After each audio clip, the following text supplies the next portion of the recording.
The first member is Fatin Alia binti ABDUL Malek. The second member is Muhammad BAZLI bin NASRODIN. And the third member is NATASYA SURAYA binti SUFFWAN. Our fourth member is Fatin NAJWA binti RUSLI. And our fifth member is SITI NORSHUHADAH binti AZMI.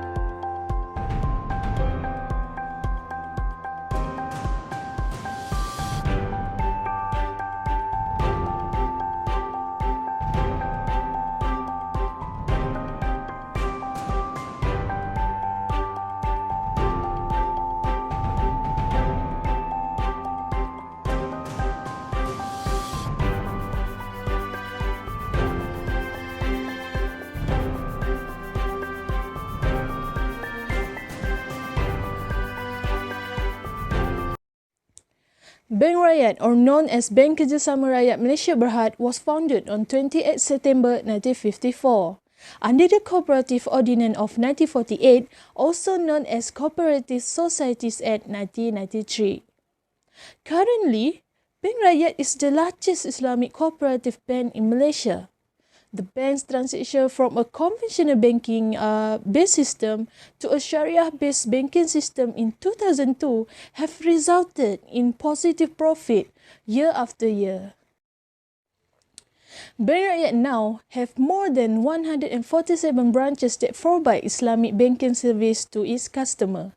Bank Agong was replaced by Bank Kerjasama Malaysia BERHAD in 1967, with membership available not just to cooperative but also to individuals.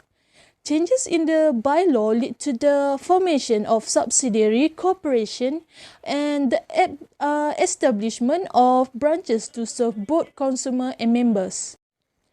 On January 6, 1973, the name was changed to Bank Kerjasama Rakyat Malaysia BERHAD, or simply Bank Kerjasama Rakyat Malaysia BERHAD. The Ministry of Entrepreneur, Development and Cooperative, or known as MEDEC, which is responsible for the development of the nation's entrepreneurships and small and medium enterprises (SMEs) industry, took over Bank Rakyat in 2018. COVID-19. COVID-19 has a variety of effects on persons. We are likely to confront a various kind of problem as a result of the pandemic impact. As we know, not only people were affected by this pandemic, but company or organization were also affected. There are a few staffing organization challenges faced by the company, such as retaining top talent, employee refuse to return to work, skill gap, and the others. Now, let's take a look at them.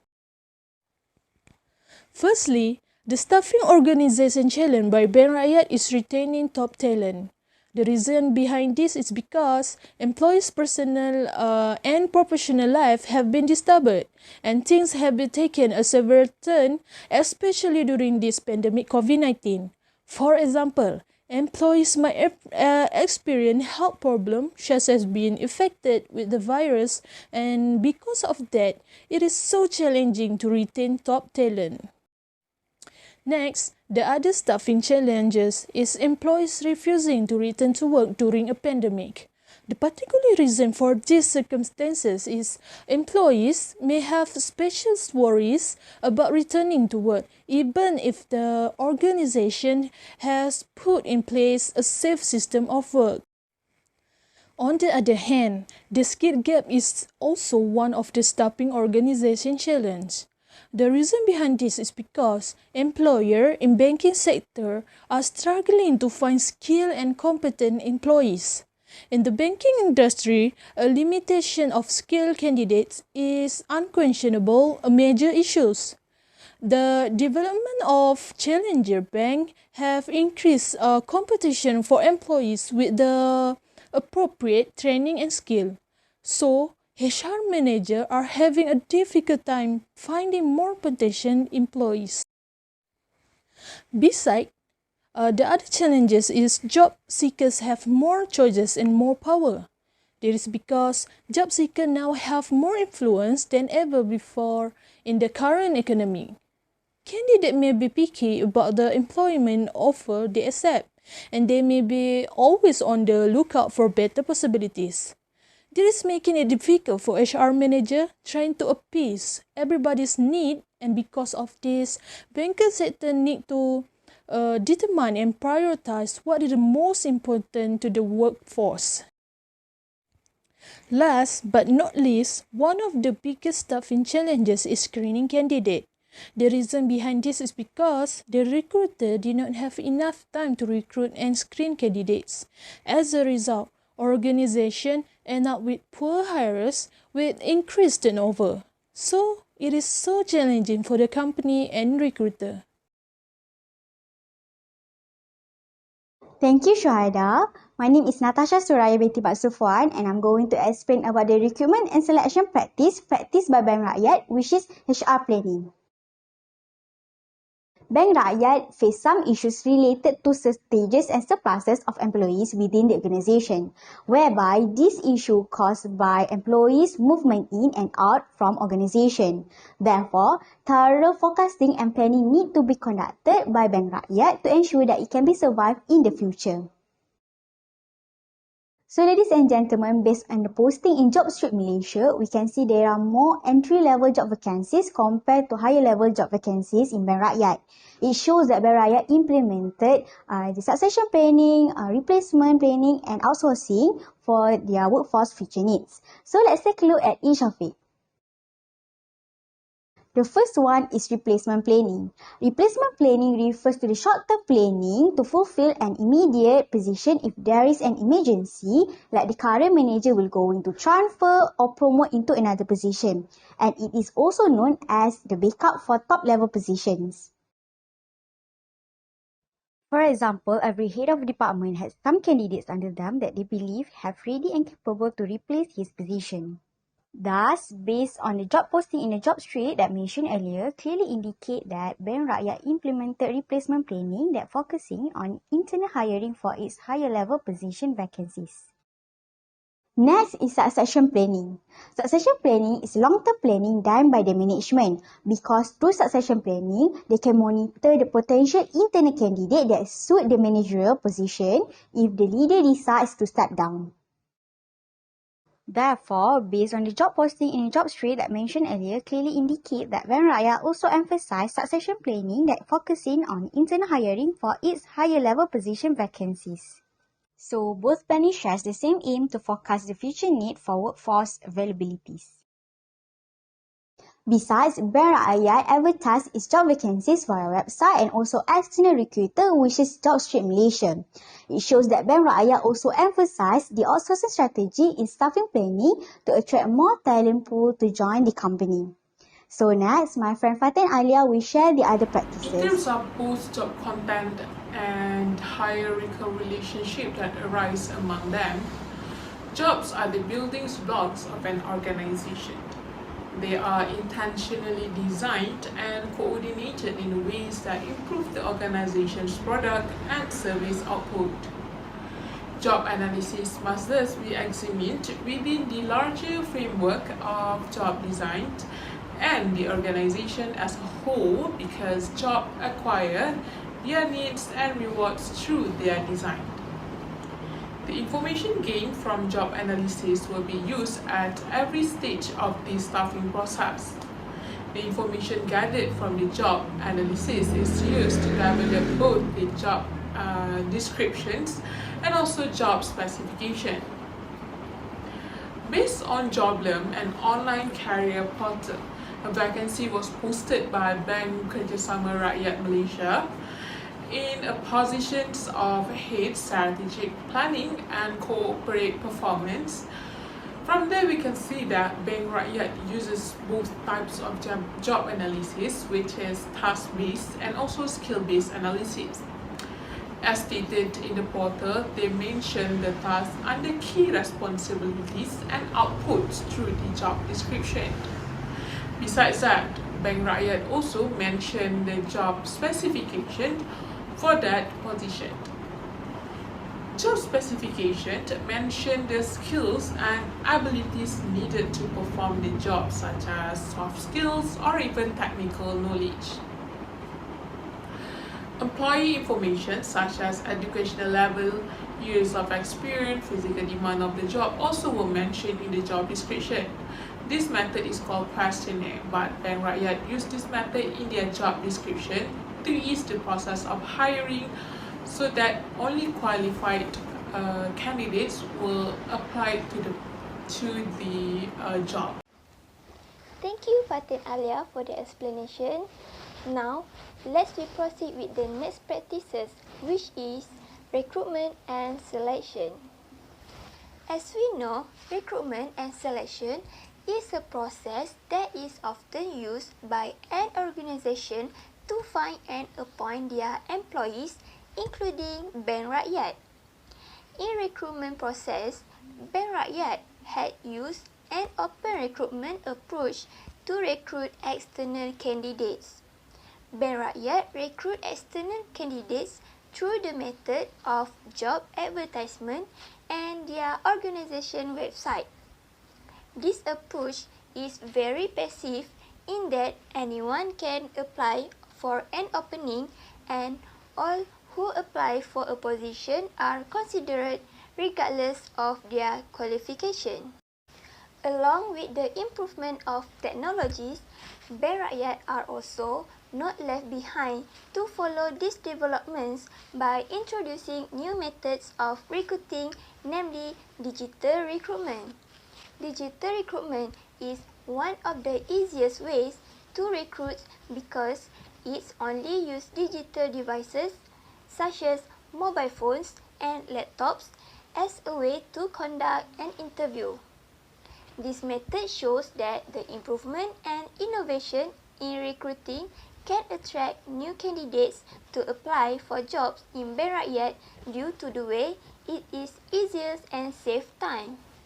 After the candidates has been identified through the recruitment process, they will go through a selection process to ensure that the best candidates are appointed to the roles using effective and equitable assessment activities. Bank Rakyat used a few initial assessment methods to perform an external selection, that is, resumes and cover letters. Before the candidate is selected as an employee, they need to introduce themselves to the organization through their resume by providing a complete information about themselves. As a prestige bank, Bank Rakyat is very focused on the resume of the candidates. Another method is initial interview. After the candidates submit their resume, they will be called for an interview session. Those who meet the criteria will be invited for an interview conducted by the Yayasan Bank Rakyat Management and Bank Rakyat representative. During the interview session, the candidates will be asked about their backgrounds, basic KSAOs, and qualifying questions to identify their strengths and advantages. At the end of the process, recruiter will choose an appropriate candidate that is suitable and meet the requirement for the job position. Thank you, Nur Fatin Najwa. I will proceed with Bank Rakyat employment staffing activity in terms of decision-making practice. Hiring decision is definitely not a straightforward conclusion about which finalists to be offered the job. There are several areas under selection process that require a critical decision making. A few significant concerns include determining which assessment method and predictors to employ, deciding assessment scores, and laying down hiring standards. Apart from that, recruiting managers need to make the ultimate conclusion about candidates while complying with not only Employment Act 1955 as per this case, Bank Rakyat, but also the Bank Negara Malaysia legislation such as the Banking and Financial Institution Act, BAFIA 1989, and the Anti-Money Laundering and Anti-Terrorism Financing Act, AMLA 2001, to name a few. In deciding which predictors to employ, much attention should be given to the numerous related elements. In an ideal scenario, a predictor will have high face validity, coefficient with huge significance and magnitude, minimal adverse impact, high utility, and little correlation with other predictors. However, in a typical realistic HR practice, hiring decisions are more towards the necessary of middle ground compromise, usually with multiple predictors under the implementation of a comprehensively combined model of both the multiple hurdles and the compensatory model. The cut scores must be established in determining which candidates that pass on a combination of predictors together with the diverse outcomes of hiring standards that should be measured. Methods in deciding cut scores consist of minimum competency, top-down, and test score banding method, whereas approaches of final choice include deciding which finalists among those candidates in terms of ranking and grouping-based selections that will ultimately obtain job offers. Normal vacant positions such as administrative, IT, and customer service already engage in contingent assessment like drug abuse and background check for credit ratings and criminal records, especially for external experienced candidates and fresh graduates. However, for those job hoppers who are banking practitioners from Bank Rakyat competitors, they need to be screened via BAFIA database in ensuring that each finalist is proven to be clean in their prior employment history. A good HR professional in banking industry must understand that there are certain fraud cases or non-compliant cases that do not deem as criminal, not to forget about those who were dismissed or terminated for various types of wrongdoing. Most job hoppers among banking executives do not involve compensation fees between banks as per BNM and not bound by the bond. Yet, some managerial positions or those exceeding a threshold range of salary do involve the new employer or bank to compensate the former one, and the said hoppers are bound by a certain bond for the purposes of employee turnover monitoring and commitment by frequent hoppers. For example, these hoppers need to stay working with the current bank for at least 2 years from the date of their appointment. Otherwise, will have to pay the penalties or bonds of 6 months' salaries if they fail to comply with the terms set. Depend on case-by-case basis. Stricter screening and compensation fees are a couple of additional hiring decision-making in banking sector generally. Not only HR managers and recruiting team, supervisors and employees too can be involved in the hiring decision-making. HR practitioners play significant roles in deciding the selection component to be employed and in making hiring selection decision based on preliminary assessment outcomes.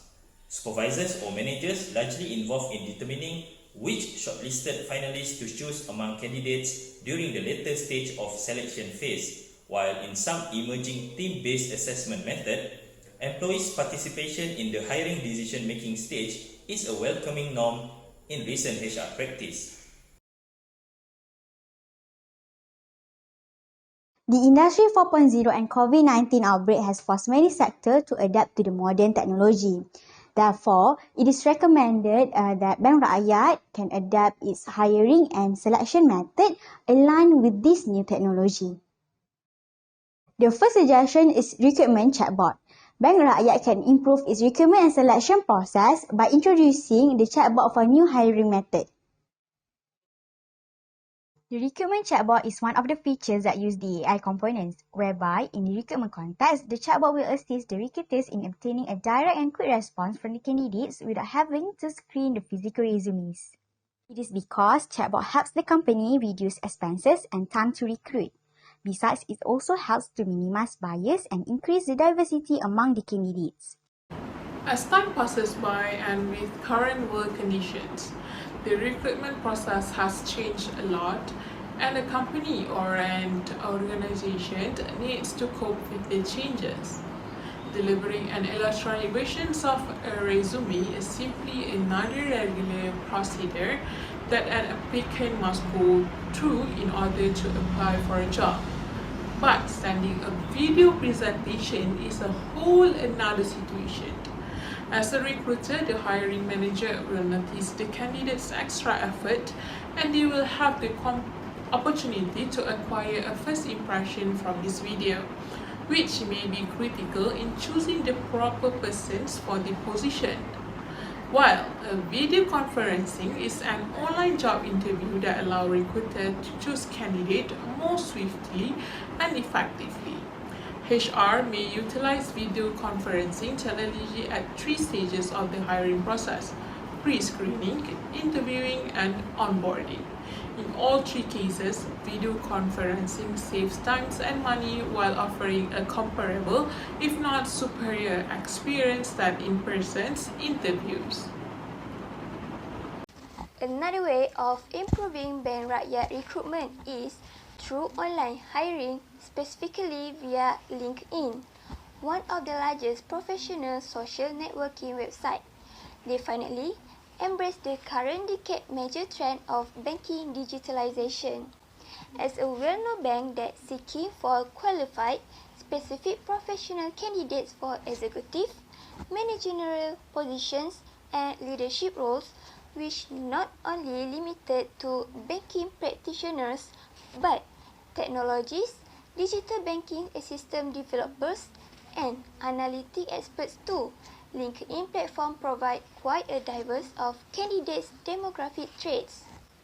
Thus, there are a few advantages conducting online recruitment, which is it brings more job applicants from a more targeted and wider audience, increasing hiring efficiency, and also save our time and energy by hiring through an apps that mobile friendly, easy and quick to fill. Besides, Bank Rakyat HR professionals can exploit LinkedIn platform in conducting reference checks and potential employees screening procedures. Our final recommendation for improving Bank Rakyat recruitment practice is to focus on niche professions, yet super relevant and future-proof. Due to the evolving of fintech competition and more regulation by the BNM has dictated recruitment in the Malaysian banking and financial services sector towards professionals other than banking practitioners that previously deemed as non-core workforce. This movement can be seen as a huge shift in banking strategic staffing decisions in terms of acquiring top talents from relevant fields of expertise and positioning them as one of major group in banking sector core workforce along with typical banking practitioners. While banking digitalization is offering consumers with more flexible banking options, the outline of greater regulations and more guidelines from the BNM is to plug exposed holes in financial systems, thus generating new vacant positions to help transition systems and people. Joint ventures and collaboration between fintech firms and banks, creating the need for cybersecurity managers and IT experts. While banking digitalization requires digital banking system developers and technologists. Aside from JVs and collaborations, fintech competition also drives some banks forming internal in-house fintech team that involve big data, artificial intelligence, and user interface, which resulted in higher demand for analytic experts and software development engineers. In addition, regulatory improvements have driven up recruitment of regulatory compliance professionals such as risk evaluators and internal auditors, whereas positions like investigators indicates that banking sector put focus on financial crime protection towards anti-money laundering activities. These are several examples in maintaining competitive edge when going digital with future-proof perspective. To sum up everything that have been stated so far, we can see that the company that have been chosen, which is Bank Rakyat, is facing a few challenges in staffing such as retaining top talent, skill gap, screening candidates, and other challenges. However, these challenges are leading to a waste of thinking about things like basic skill and competences, the necessity for specific sector training, and the importance of being able to educate both new and existing employees to meet current and future demand. It has changed, but it also plays on one. Bank Rakyat need to be more creative in order to solve any problem that come up, especially during COVID-19. Other than that, there are few recruitment and selection practices that can be identified and used by Bank Rakyat to make sure there are improvements in their company.